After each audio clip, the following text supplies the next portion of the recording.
ब्रह्मा ने प्रणाम किया, मेरी उत्पत्ति का कारण क्या प्रभु, आपने मुझे क्यों उत्पन्न किया, कौन हूं मैं? तब भगवान ने कहा, तुम हो ब्रह्मा, इस सृष्टि के रचयिता बनोगे। तुम्हारी उत्पत्ति केवल इसलिए हुई है कि सृष्टि की रचना करनी है तुम्हें।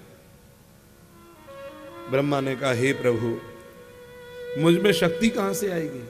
बोले, मेरी ही शक्ति तुम में काम करेगी। लेकिन प्रभु, आपकी माया वो तो हमेशा यही कहेगी कि तुमने किया।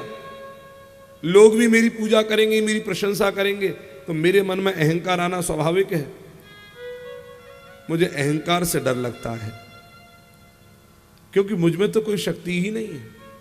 तप के द्वारा आपका दर्शन किया, आपकी आज्ञा से तप किया, आपकी आज्ञा से ही, आपकी शक्ति से ही संसार बनेगा। लेकिन जब लोग संसार बनाने वाले को मुझको मानेंगे, मुझे जगत गुरु कह करके पुकारेंगे, तो अहंकार आना स्वाभाविक है। पहले महाराज संतों के जब नाम के आगे लिखा जाता था तो केवल इतना लिखा जाता था, 108। आपने देखा होगा, नहीं देखा? संतों के नाम के आगे 108।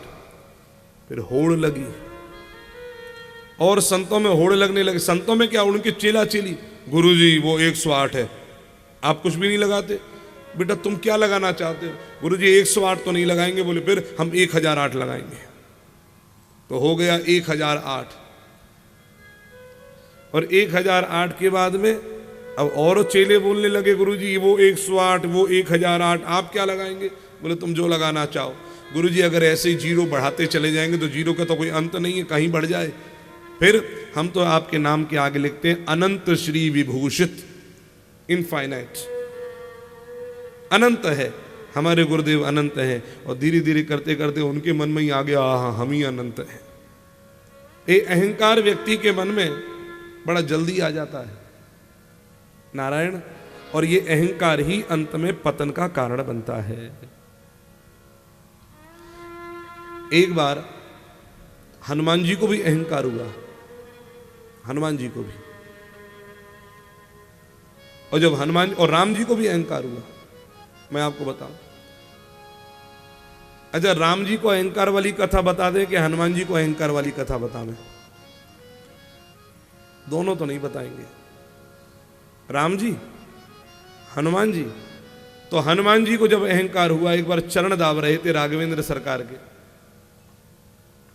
तो भगवान श्री राम ने कहा कि हनुमान कभी कथा सुन करके आ जाओ। देखो, कथा सुनने में भी भ्रम हो जाता है। हनुमान जैसे भक्त भी जब कथा सुनने गए, कहाँ जाएं? बोले, काकभूषुंड जी के पास में।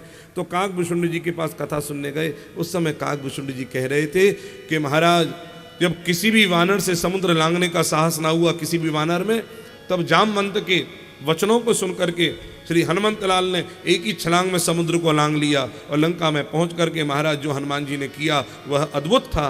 बड़ा पराक्रम दिखाया। केवल मुंह से फूंक मार करके आग निकाल दी और पूरी लंका जला करके राख कर दी। हनुमान जी बोले, गप, कथा में गप है, कोई सच्ची कथा नहीं। लौटकर हनुमान जी पीछे की पीछे आ गए। जो आए, राम जी ने कहा, हनुमान इतनी जल्दी आ गए? बोले, प्रभु कथा सुनने जाता अच्छा लगता, वहां गप्प ठोक रहे हैं। कह रहे हैं कि फूंक मार करके लंका जला दी। राम जी समझ गए कि हनुमान को अहंकार हो गया। हनुमान जी का, मैंने पूंछ से लंका जलाई थी, बाड़ी पूंछ कीन कपि खेला। हनुमान जी कहते पूंछ से, और ये कह रहे हैं मुंह से। हाँ कोई बात नहीं हनुमान, चलो कोई बात, तुम बैठो। हनुमान जी, राम जी अपने हाथ की उंगली की अंगूठी जो है उसको घुमाते घुमाते